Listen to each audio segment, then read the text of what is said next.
കോഴിക്കോട് വടകരയിൽ +1 വിദ്യാർത്ഥിക്ക് സീനിയർ വിദ്യാർത്ഥികളുടെ മർദ്ദനം. വടകര തിരുവള്ളൂർ ശാന്തിനികേതൻ ഹയർ സെക്കൻഡറി സ്കൂളിലാണ് സംഭവം. വിദ്യാർത്ഥിയുടെ മൂക്കിന് ഗുരുതരമായി പരിക്കേറ്റിട്ടുണ്ട്.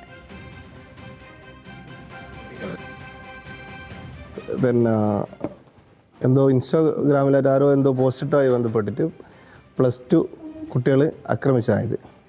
പള്ളിയിൽ നിന്ന് ഇറങ്ങി ഏകദേശം സ്കൂളിൻ്റെ അടുത്തേക്ക് പോകുമ്പോൾ ഒരു കുളത്തിൻ്റെ ബാക്ക് കൂടി പോകുമ്പോൾ അവിടെ വെച്ചിട്ട് ഇവന് അക്രമത്തിൽ നിലത്ത് വീഴുകയും അതിന് ശേഷം എഴുന്നേൽക്കുമ്പോൾ മൂക്കിന് പഞ്ച് ചെയ്യുകയും ചെയ്തിട്ട് മൂക്കിന് ഇപ്പോൾ CT ഒക്കെ എടുത്ത് തലക്കും അതുപോലെ ഈ ഭാഗത്തും 2 CT എടുത്തിട്ടുണ്ട്. അപ്പോൾ എന്ത് ചെയ്തിട്ടുണ്ട്, എല്ലുകളൊക്കെ പൊട്ടിയിട്ടുണ്ട്, മൂക്കിൻ്റെ പാലം പൊട്ടിയിട്ടുണ്ട്. അപ്പോൾ രാത്രി 8:30 മണിക്കൊക്കെ എന്ത് ചെയ്തിട്ടുണ്ട്, സർജറി പറഞ്ഞിട്ടുണ്ട് ഡോക്ടർ.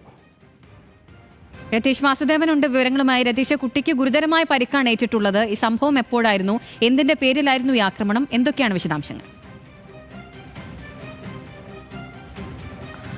അഖില, വീണ്ടും ഈ കുട്ടികൾ തമ്മിലുള്ള ഈ തരത്തിലുള്ള സംഘർഷം വലിയ തരത്തിൽ കൈവിട്ടു പോകുന്നു എന്നതിൻ്റെ തെളിവാണിത്. ഇന്ന് ഉച്ചയ്ക്കാണ് ഈ സംഭവം.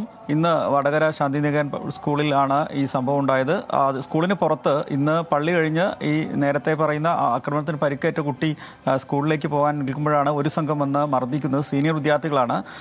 ഈ വാട്സപ്പിൽ ചില പോസ്റ്റ് ഇട്ടതുമായി ബന്ധപ്പെട്ട ചില തർക്കങ്ങളാണ്. അതിനു മുമ്പുണ്ടായിരുന്ന ചില തർക്കങ്ങൾ, അതേ തുടർന്നുള്ള വാക്കാതവും പിന്നീട് സംഘർഷത്തിലേക്ക് കലാശിക്കുകയായിരുന്നു. ക്രൂരമായി മർദ്ദിച്ചു. മൂക്കിന് ഗുരുതരമായ പരിക്കുണ്ട്, തലയ്ക്കും പരിക്കുണ്ടെന്നാണ് പറയുന്നത്. എന്തായാലും ഇപ്പോൾ വടകര ബേബി മെമ്മോറിയൽ ഹോസ്പിറ്റലിലാണ് ഈ കുട്ടിയെ പ്രവേശിപ്പിച്ചിട്ടുള്ളത്. അടിയന്തര ശസ്ത്രക്രിയ വേണമെന്നാണ് ഈ ഡോക്ടർമാർ പറഞ്ഞിട്ടുള്ളത്. എന്തായാലും 8:30 അത്തരത്തിലുള്ള ശസ്ത്രക്രിയയിലേക്ക് കുട്ടിയെ കൊണ്ടുപോകും. എന്തായാലും ഗുരുതര പരിക്കാണ് ഏറ്റിട്ടുള്ളത്. വടകര പോലീസ് സംബന്ധിച്ച് കേസെടുത്തിട്ടുണ്ട്. എന്തായാലും വിദ്യാർത്ഥികളുടെ ഈ അക്രമം വല്ലാതെ അതിരുവിടുന്നു എന്ന് തന്നെയാണ് നാട്ടുകാർ ഉൾപ്പെടെ പറയുന്നത്. ഇത്തരം അക്രമ സ്വഭാവം കുട്ടികളിൽ നിരന്തരം ഉണ്ടാകുന്നു. നിരന്തര സംഘർഷത്തിൻ്റെ കഥകൾ, വാർത്തകളൊക്കെ നമ്മൾ റിപ്പോർട്ട് ചെയ്യുന്ന സാഹചര്യം ഉണ്ടാകുന്നു. എന്തായാലും പോലീസ് ഈ വിഷയത്തിൽ കൂടുതൽ വിദ്യാർത്ഥികളെ കണ്ടെത്തിയിട്ടില്ല.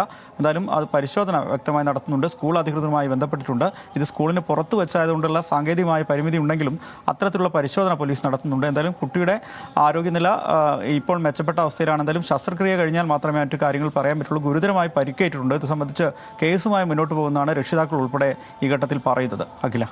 ശരി, രതീഷ് വാസുദേവനാണ് വിവരങ്ങൾ നൽകിയത്.